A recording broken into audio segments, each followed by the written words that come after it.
Então tá bom. Gente, então tivemos aí uns problemas técnicos, você que vai assistir uma gravação, acabou a luz, acabou a energia, e a gente teve que aguardar um pouquinho, então a gente está retomando a aula agora, tá? Então talvez seja aí 2 vídeos separados, depois a gente vê como que faz, só para vocês não perderem, tá? Então a gente teve que parar um pouquinho. Tudo bem, Marcelo? Que bom que você conseguiu agora. A gente estava falando, Marcelo que não conseguiu entrar, acho que no começo, sobre corpo físico, perispírito e espírito. Então, a gente vai focar um pouquinho mais no perispírito, que é o que causa um pouco mais de dúvidas, às vezes estranheza, porque a gente sempre fala de espírito e corpo físico. Mas então, lembrando que o perispírito é como se fosse um envoltório que estabelece a relação, a ligação entre o corpo físico e o espiritual, tá bom? Wagner, se você conseguir passar o slide, por favor. Tá. Ficou bem pequenininho agora para mim, não sei para vocês. Agora melhorou. Obrigada.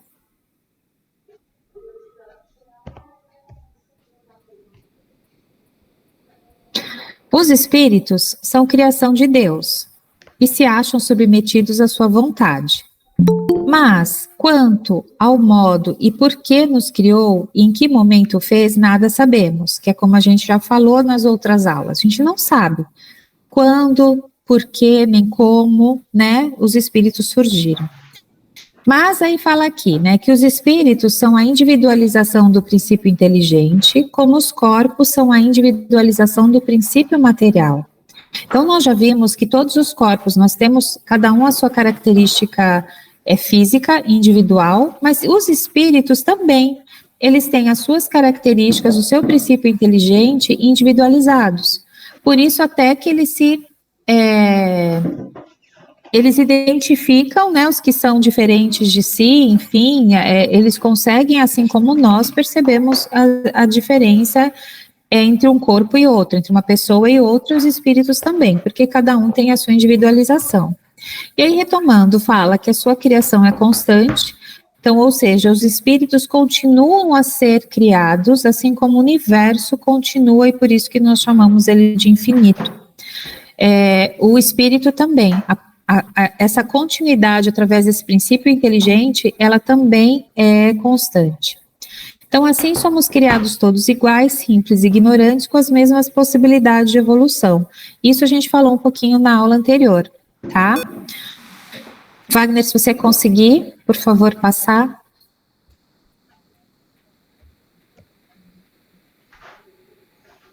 Segundo o Livro dos Espíritos, os espíritos habitam um mundo à parte do material, denominado mundo dos espíritos ou das inteligências incorpóreas. Ou às vezes a gente fala que está na erraticidade. Esse termo erraticidade a gente sempre associa com o mundo espiritual, não físico. Tá? Então a gente fala, o espírito está na erraticidade. Quer dizer o quê? Que ele está aí nesse mundo espiritual desprovido da matéria.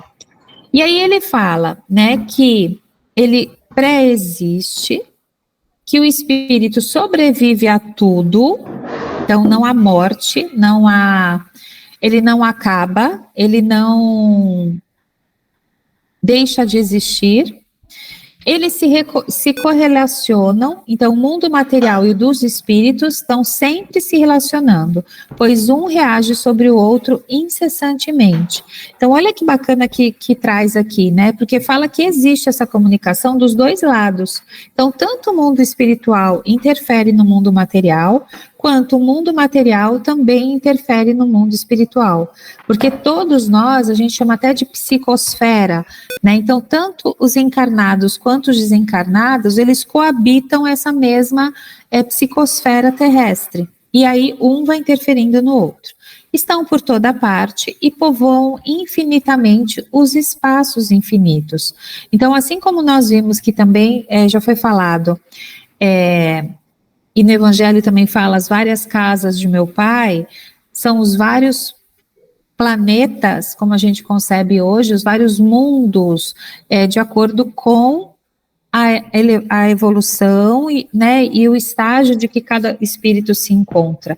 Então, isso também é infinito. Então, hoje a gente pensa que existem 7 bilhões de encarnados no nosso planeta. Né? Há um tempo atrás existiam lá 1,5 bilhão. Então, de onde vieram esses outros 5,5 bilhões de espíritos? Então, a gente sabe que existem muito mais do que o que a gente pode conceber e imaginar.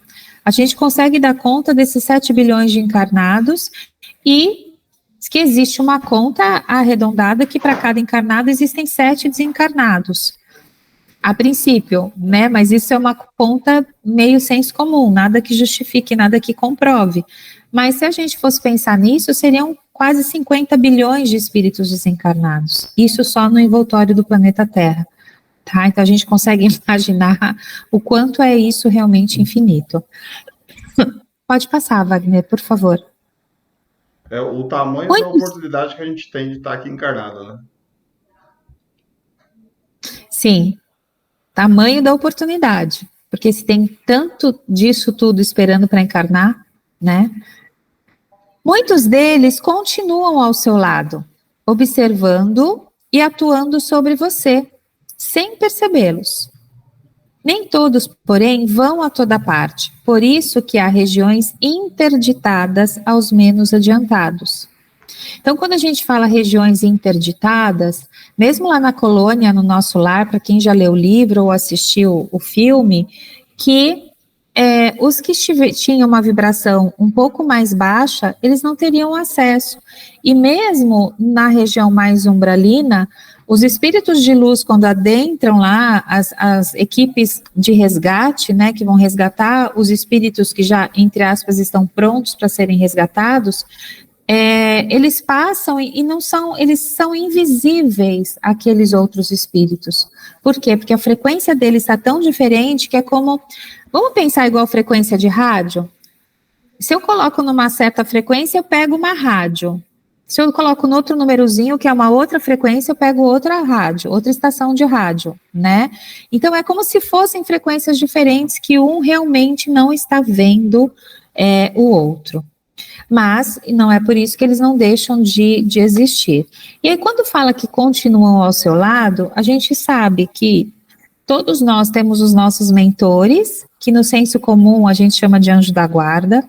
Além disso, a gente tem outros espíritos familiares, por exemplo, que acabam auxiliando a gente nesse cuidado, nessa orientação. Então, não é só o mentor nosso que nós temos, desde o momento que nós encarnamos, na verdade, antes de nós encarnarmos, quando a gente já começa o planejamento encarnatório, quando a gente começa já a se preparar para a reencarnação, já tem um mentor ao nosso lado, nos preparando e nos fortalecendo. E é esse mentor que vai nos acompanhar por toda a vida. Só que esses mentores não é um para um, eles conseguem acompanhar vários encarnados. Então, assim como esse mentor meu está comigo, ele também está com vários outros encarnados atuando e auxiliando, tá? Pode deixar. Aí aqui, a forma e ubiquidade dos espíritos, a gente vai entender o que é essa ubiquidade, essa palavra, tá? Então fala que os espíritos não possuem uma forma determinada, mas em nossa percepção seria uma chama, um clarão, uma centelha etérea. Lembra que eu falei que é como se fosse um facho de luz? Só que a gente tem que, entre aspas, imaginar, ter essa ideia, essa construção mental para a gente entender o que seria. Então fala que eles não têm uma forma determinada, mas para a gente, na nossa percepção, é como se fosse um facho de luz, tá? Os espíritos percorrem o espaço através do pensamento, e a noção de distância depende da sua natureza mais ou menos depurada, não sendo a matéria nenhum obstáculo, pois tem a capacidade de atravessar tudo. Então, os espíritos, a gente lembrando até lá do quem assistiu Ghost, né, que no começo ele tinha medo de atravessar a parede, ele via que o outro espírito atravessava, até que ele viu que ele conseguia. Por quê? Porque eles não são materiais, eles não são compostos de matéria densa, então eles conseguem percorrer o espaço através do pensamento. Então, pelo pensamento, eles já fazem esse deslocamento muito rápido, E aí fala, retomando, então, que essa noção de distância depende da sua natureza mais ou menos depurada. Ou seja, quanto mais aprimorada, quanto mais etérea for esse espírito, essa matéria desse espírito, mais rápido, mais fácil ele conseguirá esse deslocamento. E cada espírito é uma unidade indivisível, mas cada um pode lançar seus pensamentos para diversos lados sem que se fracione. Isso é ubiquidade. Ele não se fracionar. E sem ele se dividir em pedaços, é como se ele... vamos pensar o Sol, e aí ele dá o exemplo aqui. O Sol, ele é indivisível, a gente vê lá o Sol. Só que os raios do Sol atingem vários lugares ao mesmo tempo, né? Se a gente for pensar nos raios de Sol. O espírito é como se agisse da mesma forma, fazendo uma metáfora. Ele se mantém enquanto espírito, mas ele consegue, através do seu pensamento, é como se ele conseguisse estar em vários lugares ao mesmo tempo. Tá? Então, eles conseguem esse deslocamento sem que ele precise se dividir. Isso que é a ubiquidade. Então, nesse sentido é que se deve entender o dom da ubiquidade, atribuído aos espíritos, como o sol que irradia a todos os pontos do horizonte, tá? Então, fala que os espíritos, eles têm essa propriedade, que é a ubiquidade. Pode passar, Wagner, por favor. Aí, o perispírito. Para Kardec, o espírito é o ser principal. Aí vocês estão vendo que é o espírito com letra maiúscula. Esse espírito com letra maiúscula quer dizer que é o espírito desencarnado, tá? O espírito mesmo. Então, para Kardec, o espírito é o ser principal, que pensa e sobrevive. E o corpo é um acessório designado como sendo um invólucro, né? Como se fosse lá a embalagem. Uma veste da qual se desfaz por ocasião da morte. Além desse invólucro material, tem o espírito um segundo semimaterial, que o liga ao primeiro, do qual, ao contrário, do corpo não se despoja e que damos o nome de perispírito. Esse, para todo mundo está sem som? Ou só para o Marcelo? Para mim está com som normal aqui. Para mim está normal. Pra mim também. Ele saiu da reunião, acho que ele deve estar com um problema também de sinal e de internet. Então tá bom, é que eu vi a mensagem dele aqui entrando. Esse invólucro semimaterial, que tem a forma humana, constitui para o espírito um corpo fluídico, vaporoso, mas que pelo fato de não ser invisível no seu estado normal, não deixa de ter algumas das propriedades da matéria. Então, o perispírito, ele também é feito daquele princípio universal. Lembra que o princípio universal é que faz tudo, né, que dá origem a tudo, e dentro daquele princípio universal tem o princípio inteligente, que aí seria só o espírito, e o princípio material. Só que nesse princípio material, o perispírito também é composto desse mesmo princípio, só que daquela forma, como eu falei, mais quintessenciada, mais como se fosse um vapor, tá? Pode passar. O perispírito tem a sua origem no fluido universal de cada globo. Por isso que ele não é idêntico em todos os mundos. Passando de um mundo a outro, o espírito muda de envoltório. Então, olha o que o Livro dos Espíritos traz. O fluido universal, ele não é feito da mesma substância, da mesma composição em todos os planetas e mundos espirituais. Então fala que ele não é idêntico. Então ele é composto, assim como o nosso planeta Terra é composto de todos aqueles elementos químicos, o fluido universal do nosso planeta, ele é composto também, e essa psicosfera também é composta de um determinado fluido. Um outro planeta, então vamos pensar até no nosso sistema solar. Tem os planetas rochosos, né? E tem os planetas que não são os rochosos. Por exemplo, Netuno, os últimos lá, né? Gases, Plutão, né? eles são gasosos.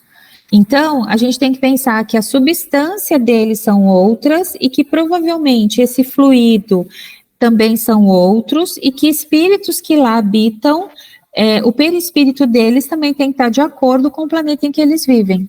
Então, aí por isso que fala que o espírito muda de envoltório, de acordo com a evolução dele e em que lugar ele habita. É uma tá? roupinha especial para cada planeta. É uma roupinha especial, um uniforme especial para cada planeta. Isso mesmo. O espírito não pode ter ação direta sobre a matéria, pela sua essência espiritual, e necessita de intermediário para que possa atuar sobre a matéria. E dessa forma, o fluido perispíritico, então, que é o perispírito, é um veículo do pensamento para transmitir o movimento às diversas partes do organismo, as quais atuam sobre a impulsão da sua vontade para fazer que repercutam no espírito as sensações que os agentes exteriores produzem. Então, é como se fosse realmente um toma lá da cá. O espírito sozinho, ele não consegue interferir na matéria, porque ele é extremamente fluídico, e ele precisa de algo intermediário para que ele possa fazer essa transposição, tá? Tá dando para entender um pouquinho? Se vocês forem tendo dúvidas, vão perguntando, tá bom? O laço fluídico perispiritual tem sua ligação desde o momento da concepção. Então, quando está lá na barriga da mãe, que teve o ato da concepção, esse laço fluídico já começou a ficar em volta daquele microembrião que estava começando a se formar.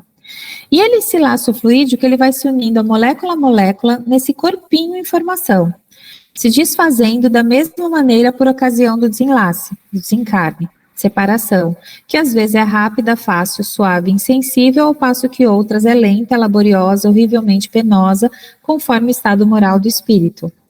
E isso eu falei que a gente vai ter aulas especiais sobre isso, mas eu já falei um pouquinho. Então, quando a morte, a passagem mais tranquila, aquela pessoa, ela tinha uma certa lucidez, ela estava bem, ela não estava agoniada, ela não estava em depressão, ela não estava com ódio no coração, tudo isso, esse desenlace vai ser mais fácil. E, por outro lado, se ela no momento do desencarne dela, ela estava extremamente ainda pegada à matéria, relutando, não querendo, ela vai ser mais penosa, tá? A natureza do envoltório fluídico está sempre em relação com o grau de adiantamento moral do espírito, sendo impossível para o espírito inferior visitar mundos mais elevados, enquanto os espíritos superiores podem vir aos mundos inferiores e até encarnar neles. Então, a gente nunca pode ser de baixo para cima. Então, um espírito que ainda é inferior, visitar os mundos mais superiores. Mas um espírito superior, ele pode vir participar do nosso mundo.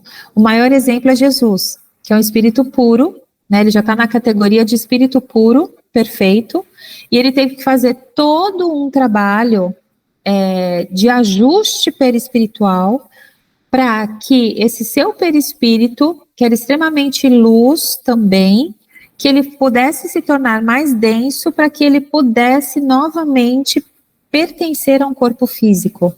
Então, existem relatos de que isso demorou centenas de anos, essa preparação, já desde esse planejamento, de quando Jesus fosse realmente encarnar novamente entre a gente. A gente esquece disso, né? Então, quando a gente fala de Jesus, a gente entende sempre que ele é um espírito superior, que ele é o governador do nosso planeta, mas a gente às vezes esquece do tanto que ele teve que se adaptar, do tanto que ele teve que se, entre aspas, caber novamente dentro de um corpo físico totalmente limitado, e o quanto, para um espírito do grau dele, o quanto isso não seria difícil de fazer essa transformação, né, essa adaptação.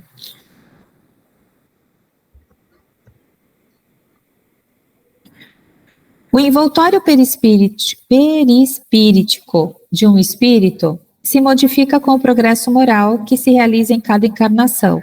Embora ele encarne no mesmo meio que os espíritos superiores, encarnado excepcionalmente em missão no mundo inferior, tem um perispírito menos grosseiro do que os nativos desse mundo. Então, por mais que os espíritos superiores, eles se adequem ao nosso mundo, mesmo assim, o perispírito dele é um pouquinho menos grosseiro do que os nativos, os que, por exemplo, os nossos perispíritos. Tá? Então, eles têm feito essa adaptação, mas mesmo assim, eles não vão ser tão densos quanto os nossos.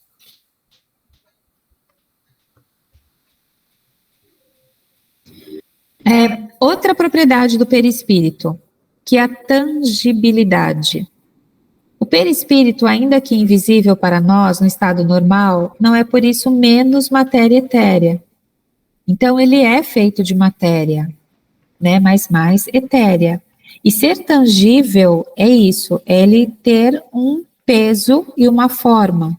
Então, algo que é tangível é algo que pode ser visível e que pode ser, entre aspas, pesado, né? Tem um mínimo de peso. E hoje, através da física quântica, que vem se desenvolvendo cada vez mais, isso está sendo comprovado. E aí o que fala da tangibilidade? Que o espírito pode, em certos casos, fazê-lo experimentar uma espécie de modificação molecular que o torna visível e mesmo tangível. Então, por exemplo, quando um espírito, ele quer realmente, entre aspas, se materializar na presença de alguém, e que a gente fala que é um suporte ectoplasmático, e a gente vai ter aula sobre isso, ele pode se tornar mais tangível, ou seja, ele se torna visível para quem ele quiser. Só que todo esse processo, ele exige do próprio espírito um esforço muito grande para que isso aconteça. E ele precisa se apropriar, inclusive, dessa matéria que a gente fala quintessenciada, para ele ter essa forma. E aí tem a fotinho, que através desse mecanismo de modificação celular, molecular, esse espírito ele se tornou visível para essa pessoa. Tá? Então, um é o espírito e o outro é um encarnado que está o vendo. A doação desse ectoplasma por um médium ou vários médios, porque precisa de uma doação enorme e é um pouco arriscado. E aí isso aí tem mais a fundo no Mediúnico 1, fala bem a fundo sobre esse processo.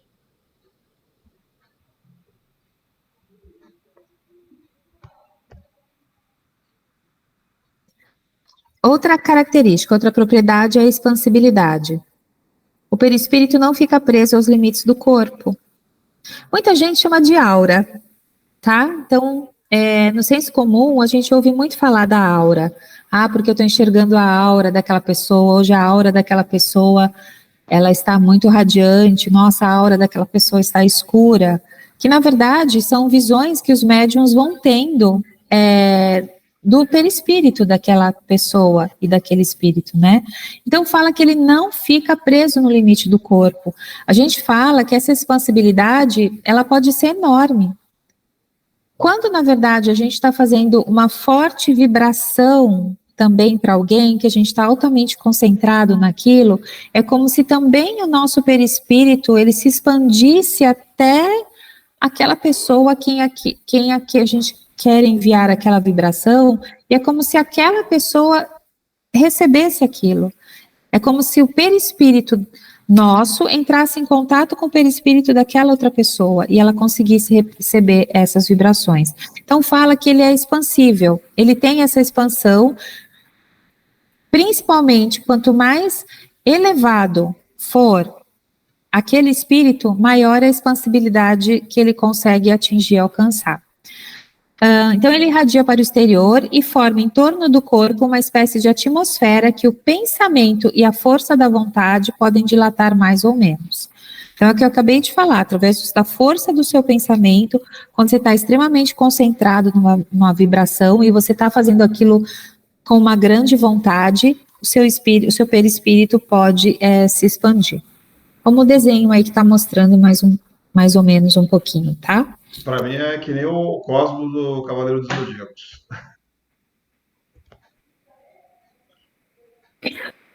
Outra questão é a... Pode falar, Zenaide.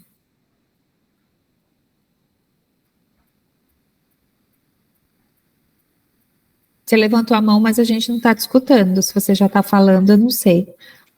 Desculpa, não abri o fone. Quando você pensa em alguém e aquela pessoa fala, puxa, eu pensei em você também, seria o perispírito?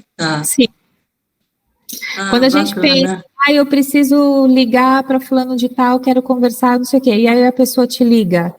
Vocês já tiveram, a gente chama mais no senso comum de transmissão de pensamento, mas a transmissão de pensamento nada mais é do que o encontro perispiritual, da sua vibração e vibração da pessoa, tá? Legal, tá, obrigada. Imagina.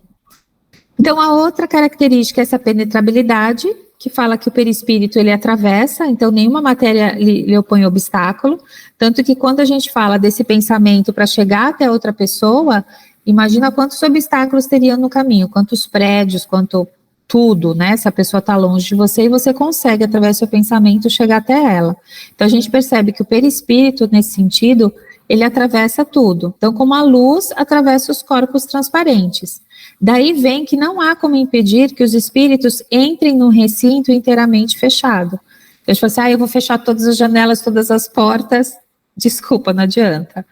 Né? O que você tem que fazer realmente é fechar o seu pensamento. Se você não quer a influência de maus espíritos, você tem que se bloquear de outras formas. Não é fechando janela, fechando porta que isso vai acontecer. E aí tem lá uma cena lá do Ghost, ele brincando lá com a parede, que ele tinha medo de passar a mão, e aí ele viu que realmente atravessava, tá? Pode passar. Quando eu era pequeno, eu achava que se eu me escondesse debaixo do cobertor, eu estava protegido. Muita gente ainda acredita nisso. Fala, Ana. Até pegando o que o Wagner falou, eu morro de medo de me com o pé coberto. Porque eu acho que sempre alguém vai pisar meu pé. Então eu posso estar inteiro descoberta, mas o pezinho coberto. O pé tem que ficar coberto. Agora você já sabe, né, que não precisa, né? Você pode descobrir o pé que ninguém vai vir puxar o teu pé. Aí eu fazia isso mesmo no calor, aí podia ter esse calorzão aí de 30, 40 graus, tava debaixo da coberta, suando. Você tava também, Wagner? Você também tem medo? Quando eu era criança, hoje em dia eu já não tenho mais nada, eu já sou corajoso. Então tá bom. Fala, Zenaide. Oi, Carla. Não, tô pelo pé as janelas e as portas, né? Faz as janelas e as portas do pensamento. Isso, a gente tem que fechar a janela. De casa, né? A do pensamento, é isso que a gente tem que fechar, para não atrair e não deixar entrar.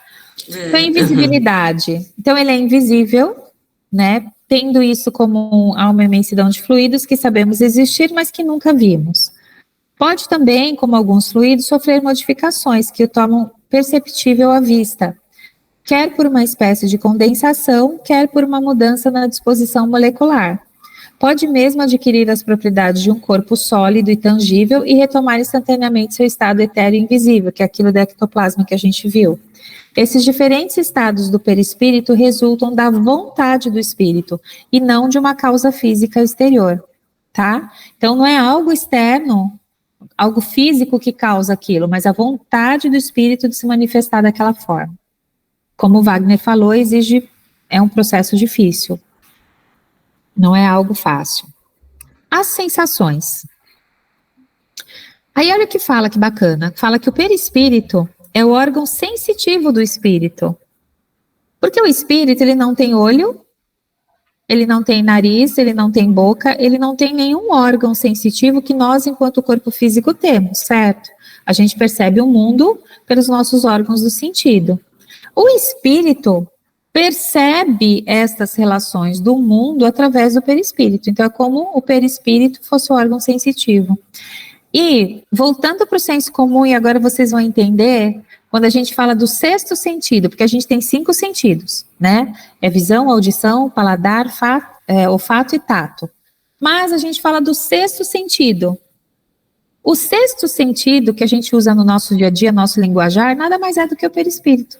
Então, o perispírito é o nosso sexto sentido, é aquilo que vai entrar em contato, que você percebeu alguma coisa que não foi pelos seus sentidos e que te trouxe alguma informação importante. Então, é o perispírito, tá? Que está tentando se comunicar aí, fazendo essa ligação entre espírito e corpo físico. Então, por meio do qual ele se percebe coisas espirituais que escapam aos sentidos corpóreos. Então, ele vai percebendo essas coisinhas do mundo espiritual. Aquela sensação, por exemplo, quando a gente entra num ambiente e se sente mal. Entra, às vezes, na casa de alguém e se sente mal. Começa a bocejar, começa a ficar... Isso nada mais é do que o nosso corpo perispiritual percebendo o ambiente espiritual daquela casa, que o nosso corpo físico não percebe. E aí ele começa, o perispírito, a se manifestar no nosso corpo físico, trazendo aquela moleza, aquele bocejamento, às vezes um sono, às vezes uma taquicardia que você não sabe de onde veio, um aperto no peito. Então, tudo isso é como se fosse o perispírito conversando, entre aspas, com esses dois mundos, tá? Isso, pode passar, porque isso aí eu já expliquei. Então, o perispírito é uma matéria quintessenciada, que ela é elevada à quinta essência, que quer dizer refinar ou requintar, elevar ao mais alto grau de pureza. E ele é o agente das sensações exteriores. No corpo, os órgãos lhe servem de conduto, mas na sua ausência, as sensações são gerais. Ou seja, quando eu sou só espírito, é geral. Mas, ele fala aqui que eles não estão localizados em nenhum órgão específico, embora o espírito possa sofrer, mas esse sofrimento não é corporal. Aqui está mostrando os centros de força. No espiritismo a gente chama centros de força, mas a gente ouve falar como chakras. Todos esses centros de força é como se a gente tivesse grandes funis aqui, umas anteninhas parabólicas, que seriam os principais meios de comunicação entre o corpo espiritual e o corpo físico. Então, é como se a gente tivesse essas antenas que estão captando aquilo, tá captando aquelas informações que não são sensoriais. Essas anteninhas, elas têm do lado de dentro, normalmente são as nossas glândulas, que passam essa informação para todo o nosso sistema endócrino. Então, é como se fosse passando para todas as células uma informação externa que veio, e assim vai acontecendo. E quando a gente faz o passe magnético, por exemplo, é a gente trazer a energia que necessita aquela parte, aquele campo vibratório que a gente tem, é como se a gente tivesse que fazer esse alinhamento, para que esses centros de força, eles funcionassem de forma fluídica e limpa, tá? Limpa no sentido, assim, de bem, equilibrada, isso. A gente vai ter aula sobre isso também, tá, gente? Eu falei que hoje é um en passant de tudo. Aí as sensações, olha aí, voltando aí que a Zenaide falou. Então, aquela pele que arrepia, de repente, a gente não sabe por que arrepiou, porque não foi um golpe de vento. Então, às vezes a pessoa falou, contou alguma coisa para você, e você fala, nossa, até arrepiei com isso que você está me contando. Por quê? Porque o seu perispírito entrou em contato com o perispírito dessa pessoa. E aí vocês tiveram essa troca energética que causou essa reação física no nosso corpo. Então, a influência material diminui à medida que o espírito progride, isto é, à medida que o próprio perispírito se torna menos grosseiro. Enquanto denso, ele tem mais percepções das impressões da matéria, embora de maneira diferente. Tá? Então, quanto mais denso for o perispírito, mais percepção ele vai ter do mundo material. Aí, sobre a união, a gente também vai ter aula no planejamento encarnatório, que vai falar exatamente sobre, a gente tem várias aulas, que é o retorno à vida espiritual, então quando a gente desencarna, e a gente vai ter algumas aulas que é o contrário, o retorno à vida corporal, então quando ele é espírito e ele tem que voltar para se encarnar. Mas aqui a gente vai falar rapidamente. Então, a união do princípio espiritual à matéria. A matéria é objeto de trabalho do espírito para o desenvolvimento das suas faculdades. Então, ele precisa da carne, né, do encarnado, para que ele consiga se desenvolver. O corpo é, pois, simultaneamente o envoltório e o instrumento do espírito. E à medida que este adquire novas aptidões, reveste outro invólucro apropriado ao novo gênero de trabalho que lhe cabe executar. Então, vamos pensar lá a cigarra, né, que ela troca a casca de tempos em tempos, que ela vai crescendo, ela não cabe mais, a gente fala que o esqueleto dela é externo, então ela tem que fazer outro para ela caber, e aquela casca fica para fora. Vamos pensar que a gente também é assim. A gente vai precisar de outros invólucros apropriados conforme a nossa evolução. E aí fala que a união começa na concepção, mas é só completada por ocasião do nascimento, a união do espírito com o corpo físico.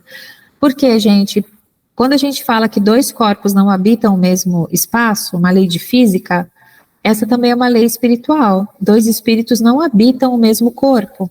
Então, quando a mãe está grávida, ela tem o embrião dentro dela, mas o espírito do bebê não está dentro dela. Ele é ligado, que a gente chama comumente, como para criar uma ideia, como um fio de prata, como se fosse um cordão umbilical espiritual. Então, o espírito, ele fica próximo à mãe, então ele está próximo à mãe, mas ele está adormecido. Vamos pensar um bebezinho dormindo? Por quê? Porque esse espírito, ele também está se preparando para o momento encarnatório. Então, ele não está totalmente solto na erraticidade, é como se ele já estivesse ligeiramente preso e adormecido, se preparando para esse momento de encarnar. E quando é que realmente o espírito se apropria? Quando a gente fala que o bebê dá o sopro da vida, sabe aquela primeira respirada? Que os médicos dão o tapinha, que ele dá aquele choro, aquela primeira respirada que a gente chama sopro da vida, é quando o espírito, de fato, ele encarna naquele corpo físico. Ele sai desse estado de dormência e é como se ele realmente, de fato, se apropriasse.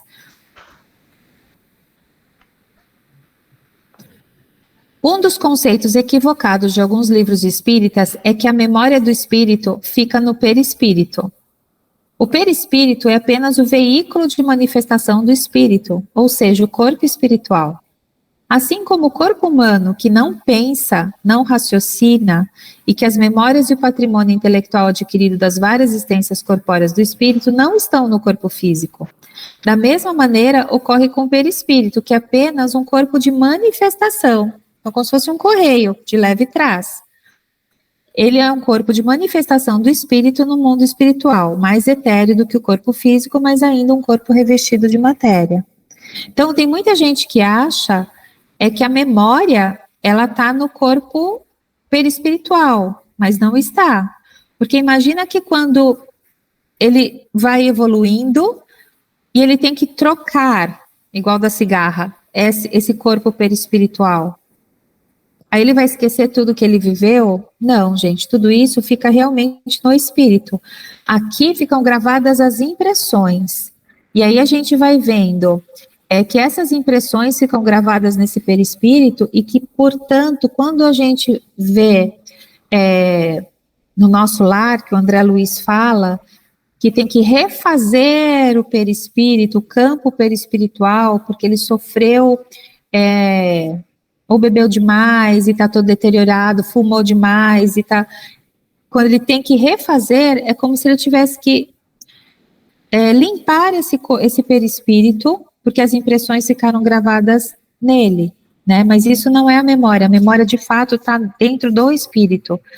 E a nossa memória, enquanto encarnados, ela é só associada ao que a gente vive agora. É como se ela fosse um chipzinho igual de computador, né? Mas assim, a partir do momento que eu desencarno, aquele chip para de funcionar dentro do meu corpo físico, né? Então, o cérebro para de funcionar, acabou todas as funções. E aí, esse patrimônio que está falando intelectual adquirido, ele fica presente somente no espírito, tá? Quando o espírito sai desse mundo para ir a outro mundo, ele precisa destruir esse corpo perispiritual. Então, ele precisa tirar aquela casca e construir um novo perispírito em que irá habitar. Isso porque o espírito constrói o perispírito de acordo com os fluidos existentes de cada planeta, tá? Só para fechar a nossa aula. E cada planeta não é exatamente igual fluidicamente a outro, porque cada mundo está numa faixa de evolução diferente por causa dos seus habitantes, que também estão em diferentes graus de evolução espiritual. Se a memória ficasse no perispírito, quando o espírito destruísse o seu perispírito para reconstruir um outro num novo planeta, a memória se perderia, tá? Que é o que eu acabei de explicar.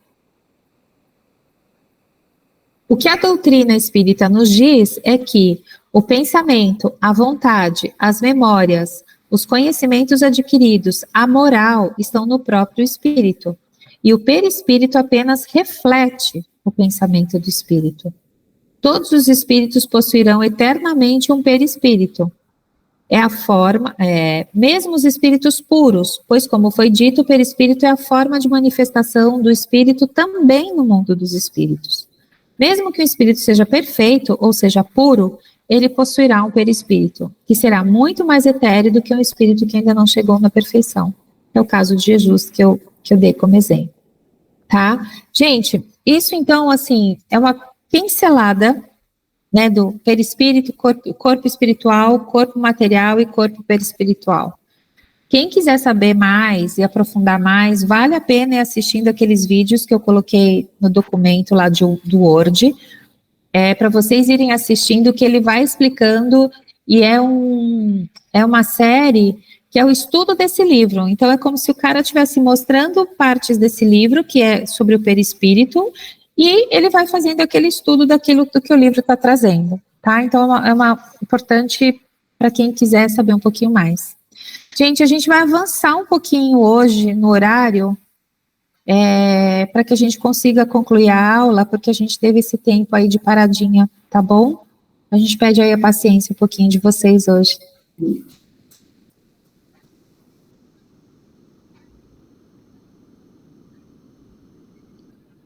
Aí aqui na segunda parte, complementando, o que a Carla falou sobre essa parte do perispírito, espírito, é bem o tema da palestra lá que eu dei lá, que é alimentar o corpo e o espírito, é bem parecido. E aqui a gente vai ver como que a gente deve manter esse equilíbrio, né? O que Jesus fala, até no Velho Testamento, também tem no Velho Testamento, sobre esse cuidado, essa necessidade material e a necessidade espiritual que o homem necessita. E aí a gente precisa ver o equilíbrio, sem ser um extremo de um extremo do outro. Aí aqui, na passagem do Evangelho. O Senhor te humilhou e fez passar fome, depois alimentou-te com esse maná, que nem tu nem teus pais conheceis, para te ensinar que nem só de pão vive o homem, mas de toda a palavra que sai da boca do Senhor é que o homem viverá. Em seguida, Jesus foi conduzido pelo Espírito ao deserto para ser tentado pelo demônio. Ele jejuou 40 dias e 40 noites, depois teve fome. O tentador aproximou-se dele e lhe disse: Se é filho de Deus, ordenando que essas pedras se tornem pães. Jesus respondeu: Está escrito, não só de pão vive o homem, mas de toda palavra que procede da boca de Deus.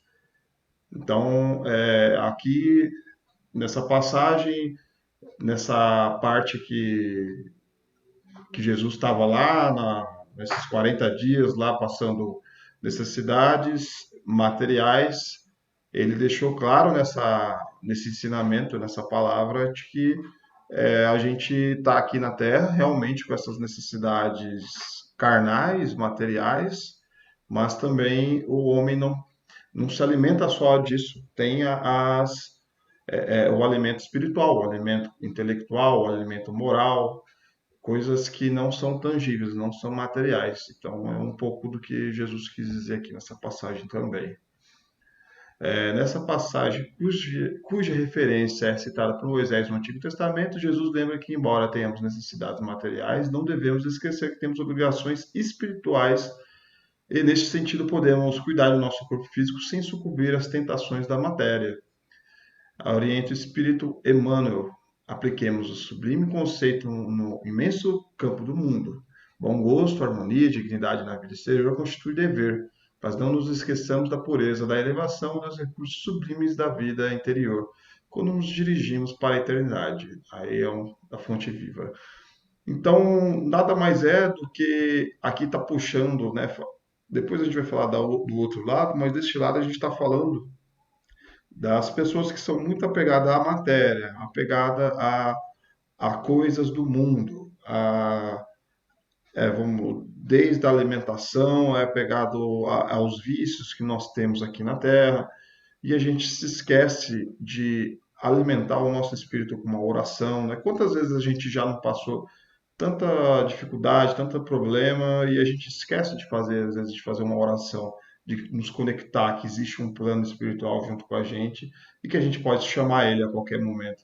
Ou seja, porque a gente está tão distraído aqui nesse mundo material, com nossos problemas sociais, que a gente esquece que existe um plano espiritual em volta, fazendo parte disso tudo. Então, é um convite, né? Para a gente poder não esquecer que existe esse outro plano e que a gente deve ter essa atenção também. Sempre revisitar, né, nas nossas orações à noite, antes de dormir, fazer as orações, é sempre estar ligado a Deus, nunca esquecer. Porque se você parar de fazer essas orações, parar de ter essa ligação com o seu mentor, por exemplo, de pedir a Deus, se você parar, você simplesmente vai viver na carne, né? Vai dormir, acordar, comer, viver e vai esquecer do mundo espiritual, que ele também necessita de cuidados, que nem está sinalizando aqui. Sabemos que o homem é uma alma encarnada e o corpo físico é seu instrumento de evolução na matéria que necessita de cuidados constantes. Segundo o ministro de Camargo, se, pois, o pão é indispensável à vida corpórea, a luz é imprescindível à vida espiritual, considerando que esta é a vida real que sobre aquela reflete. Dai ao ser mais importante o que requer mais atenção e cuidados. Cumpre, portanto, que o homem não porfie e lute somente pelo pão que nutre o corpo perecível, mas também, principalmente, pela aquisição de luz que alimenta e dá crescimento ao espírito imortal. Então, como eu estou dizendo, né, às vezes a gente fica muito tempo preocupado com as questões, tanto com as questões materiais, e ela é justamente a mais perecível, ela é a mais temporária, né? O espírito, ele é eterno, a nossa alma é eterna. Depois que a gente morrer, é a nossa alma que importa.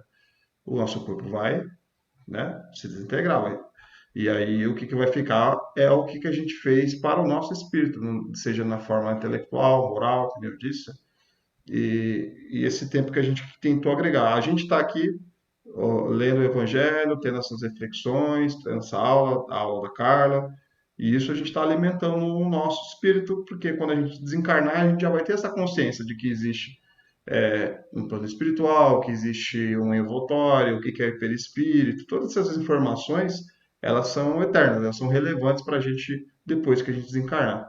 Agora, um celular, alguma coisa que a gente fica, né? Ou o próprio trabalho mesmo, isso aí vai acabar. O carro vai acabar, tudo isso aí vai acabar. Até o nosso pãozinho de queijo também vai embora, não vai servir mais. O homem, sendo como ficou dito, uma entidade composta de alma e corpo, não pode, por isso atende aos reclamos da vida, mantendo-se adstrito ao problema do pão, o mestre da educação. Assim, a luz é o alimento do espírito, enquanto o pão é para o corpo. Então, aqui é claro que a gente tem essas necessidades do corpo e as necessidades do espírito. Somos espíritos imortais que temos um tempo para a utilização de potências concedidas por Deus para a realização de tarefas evolutivas. Essas potências formam o nosso corpo e nos lembram, Emmanuel, que fazes desses teus pés, das tuas mãos, dos teus olhos, do teu cérebro. Sabe que esses poderes te foram confiados para honrar o Senhor, iluminando a ti mesmo. Medita nessas integrações e santifica o teu corpo. Nele encontra o templo divino. Pão Nosso, né? No livro Pão Nosso. Então, a nossa saúde, se a gente for observar a nossa mão, nossos pés, a gente consegue andar, a gente consegue carregar sacola, a gente consegue ajudar o próximo com a nossa condição física, a nossa condição mental, intelectual, consegue ensinar pessoas a alguma coisa que a gente aprendeu. Então, esses recursos físicos nada mais são do que instrumentos para a manifestação da caridade da nossa alma, se a gente for ver bem. E a gente está utilizando esse nosso recurso físico para poder fazer o bem ou estamos utilizando de forma indevida? A gente pegou esse carro emprestado, Deus nos emprestou esse carro alugado, ele não é nosso, ele é temporário.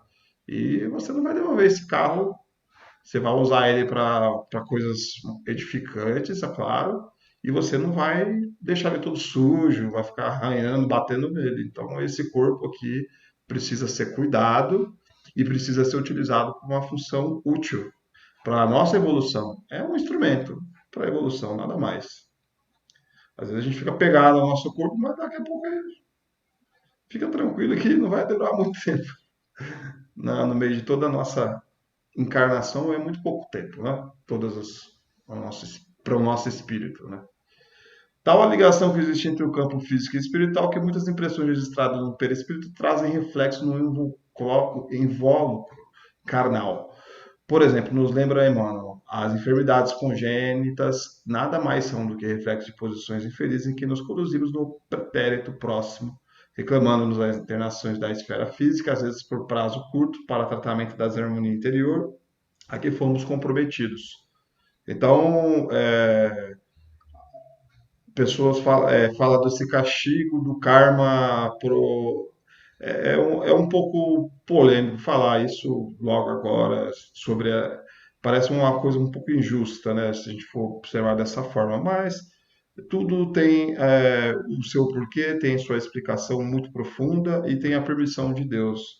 Então, às vezes a gente não tem um entendimento por certas vicissitudes de muitas pessoas, até de nós mesmos, e a gente precisa entender que foi com o aval de ter a fé, né, que foi com o aval de Deus, e que essas virtudes são para ensinar de alguma forma alguma coisa e muitas vezes, na verdade sempre, né, é pelo nosso próprio espírito na hora de planejar encarnar, decidiu ter essa expiação, essa prova em relação, vamos lá, a umas questões físicas, até o nosso. Às vezes eu estava reclamando do meu cabelo, que eu achava meu cabelo ruim, e, e esse aí, na verdade, fui eu que escolhi antes de encarnar. Então eu preciso me conformar com esse cabelo e eu gosto dele assim agora. Agora eu ainda tenho essa compreensão. Então faz parte do meu plano encarnatório, assim como muitas outras coisas que a gente pode às vezes reclamar. Na verdade, foi a gente mesmo que escolheu, né? Porque faz parte da nossa prova. Surge, porém, outras cabeantes dos reflexos do passado na existência do corpo, culpa disfarçada e dos remorsos ocultos, são plantações de tempo certo que a lei de ação e reação governa vigilante com segurança e precisão. Então, basicamente, que nem eu estava dizendo, se você fez o uso indevido, às vezes você fez o uso indevido desse corpo, indevido, e não usou para caridade, usou para cometer crimes, usou para poder fazer coisas para prejudicar o próximo, ou você privou o próximo de utilizar a condição física, tornando ele um escravo, e aí você fica com um remorso tão grande que você fala, eu quero passar por essa situação, essa limitação física, eu quero ter, né, por exemplo, se eu imagino, normalmente, se você foi uma pessoa racista, você nascer, você se arrepende depois lá do outro plano e você quer encarnar com o racismo, o preconceito ou numa cultura que você sempre julgou, aí você acaba meio que escolhendo nascer para viver essa experiência, para sofrer na pele essa experiência para poder aprender e suprir esse arrependimento, né? A gente passar por essa situação que a gente fez o outro passar também. Então, e a gente escolhe todo esse corpo, como a gente nasce, onde a gente nasce, qual família, tudo isso é decidido pelo nosso planejamento encarnatório. Zenaide, você está com a mão levantada? Você quer falar alguma coisa? Oi, Carla. Não, acho que a mãozinha levantada, acho que é da outra vez. Tá bom. Deixa eu tirar. Convém lembrar que nossa conduta na prática do bem promove alterações profundas na rota desse destino. Semelhantes ações funcionam quais preciosos salvos-condutos desentraçando os obstáculos em nossa caminhada para a felicidade maior. Estude e viva. Dispensar os cuidados necessários ao corpo é, portanto, essencial, uma vez que este influi de maneira importante na alma. Onde então a sabedoria, onde então a ciência de viver? Como eu estava falando, o nosso corpo é esse instrumento para a nossa alma também poder, é o instrumento para a nossa alma poder agir, fazer as ações, vamos supor, de caridade. E se a gente não tem a condição física, por displicência nossa, por descuido nosso de cuidar do nosso corpo, seja no sentido de vários sentidos, né? Que a gente pode ser com vícios, com drogas, sei lá, falta de saúde, não cuidar do corpo, você está limitando o seu espírito de poder fazer o trabalho que ele gostaria de fazer, vamos dizer assim, né? Em parte alguma, aí o grande problema ficaria sem solução se o espiritismo não viesse nem em auxiliar dos pesquisadores, demonstrando as relações que existem entre o corpo e a alma e dizendo-lhes que, por se acharem independência mútua, importa cuidar de ambos. Amai, pois, a vossa alma, porém, cuidar igualmente o vosso corpo, instrumento daquela. Desatender as necessidades que a própria natureza indica é desatender a lei de Deus. É simples, a gente precisa usar a nossa razão também para poder cuidar. Não está exigindo uma pessoa extremamente fanática, religiosa, que fique o tempo todo em oração, que ela deixe de comer, que ela deixe de beber, né? Ou que deixe de fazer as coisas que logicamente são importantes para a nossa saúde, que a gente precisa viver, a gente precisa trabalhar, a gente precisa fazer um monte de coisa. Mas também a gente precisa ter essa conexão espiritual através da oração, que nem a gente está aqui reservado esse momento para poder fazer esse estudo, fazer o evangelho, fazer a oração na hora de dormir, entre outras tantas coisas que a gente se liga ao plano espiritual também. Então, é que nem está lá na figurinha, o equilíbrio entre cuidar do nosso espírito e do nosso corpo físico. Com a natureza do espírito, a mesma não reside no campo físico, como explica Hahnemann, pois pai da hemoapatia em sua mensagem recebida em 1863. O corpo não dá cólera àquele que não na tem, do mesmo modo que não dá os outros vícios. Todas as virtudes e todos os vícios são inerentes ao espírito. E não ao ser assim, onde estariam o mérito e a responsabilidade. O homem deformado não pode tornar-se direito porque o espírito nisso não pode atuar, mas pode modificar o que é do espírito, quando quer com vontade firme. Então, ele falou diretamente da nossa responsabilidade, do nosso livre-arbítrio. Nós temos o livre-arbítrio para fazer o que quer, e da mesma forma, a gente também ganha um pacote de responsabilidades para a gente poder utilizar esse livre-arbítrio da forma correta. E se a gente não usar como na lei da ação e reação, se a gente não vai ter a reação de acordo com que nós agimos, seja para o bem ou para o mal. Às vezes se a gente vai consumir o álcool, provavelmente temos problemas colaterais físicos.